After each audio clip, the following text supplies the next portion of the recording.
Well, the housing market could see big changes nationwide with the end of the cooperative compensation rule. But what does that mean here in the Central Valley for real estate? Here with a market update is Brian Domingos, director of the Fresno Association of Realtors. All right, this is big news. This is a big headline. Lots of people have many opinions on it. But what I want to know, first of all, let's explain to people what cooperative compensation is and what's happening with it in the real estate market right now. Sure. So this is a national conversation about compensation, sellers agents and buyers agents, how they get compensated, and basically the recent settlement that you're referring to with the National Association of Realtors, which still, by the way, has to be approved by a judge, so that could be implemented mid-year.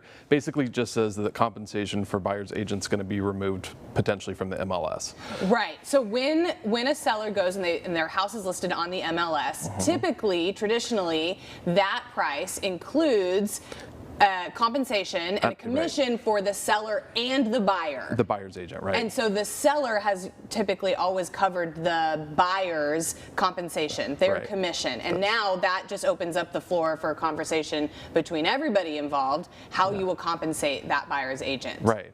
And I'll start with saying that commissions are negotiable. They always have been. So the difference is that we're going to have that conversation up front, and like agents that represent sellers have listing agreements, now buyers agents will have agreements with buyers. So at the onset, the consumer will be really clear about the value and the services that the realtor provides, and then what the fee is associated with that. Just like any professional service, you get compensated for the value and the service that you provide. So we're going to have those conversations up front, and it allows who pays those fees to be negotiated between the buyer and the seller. And it could open up a conversation and sort of protect the agent and the buyer from getting into a relationship that they don't necessarily understand. So up front, you're very clear on what kind of service you will be providing. Are you going to go out there and find houses for them, or is the buyer going to be responsible for contacting you and finding houses that they want you to get them into? So what does it mean for housing prices? Because I know that a lot of people have speculation on that. Yeah, I don't see housing prices being impacted by commissions. I think housing prices are impacted by supply and demand. So we're been in a seller's market for a long time with really tight inventory, and I think as long as those economic dynamics continue, that's really what's going to be driving the pricing more so than commissions. Right. Yeah. And maybe especially in California. Well, I mean, what about this on a mansion? I mean, the commission could be huge. You might see that drop in price if the buyer's compensation isn't in the listing price. But for most houses, it might be negligible, the money that's not being included on the MLS, right? Right, and how that kind of sorts itself out is still to be seen, right? I mean, there could be concessions that are financed in. There's still a whole myriad of ways that we're looking at how that's going to play out actually when it comes to fruition. Yeah, which is why you want a trusted realtor like you from the Fresno Association of Realtors. Yeah. All right, let's talk about market specifics for the Central Valley. Yeah. What does it look like? What's our inventory right now? So inventory is low. We're under 2 months supply.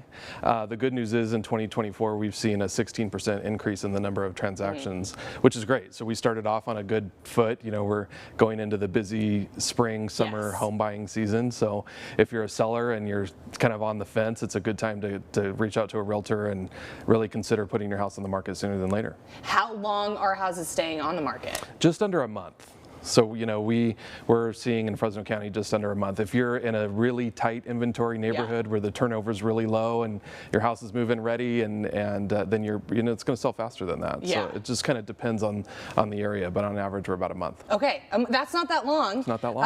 A little bit longer than what we saw maybe a few years ago. Right. But would you say that the market is maybe leveling out, or is it still this crazy sort of Wild West time in real estate? It's calmed down a little bit, which is great.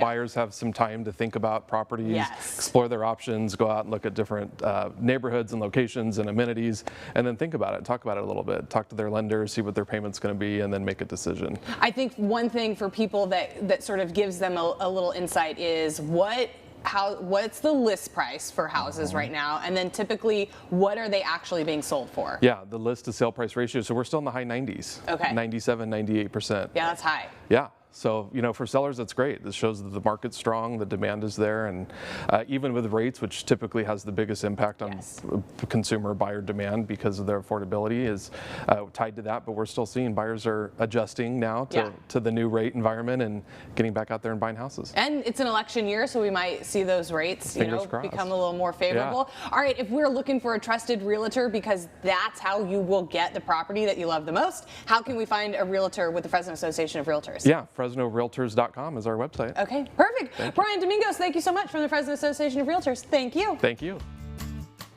And don't change that channel. How this local 5th grader is showing his peers how easy it is to be nice.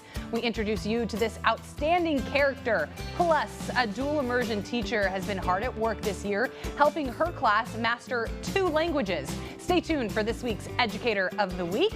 And we head over to the Rocky Mountain Chocolate Factory in River Park. We talk all spring items and fundraisers after the break.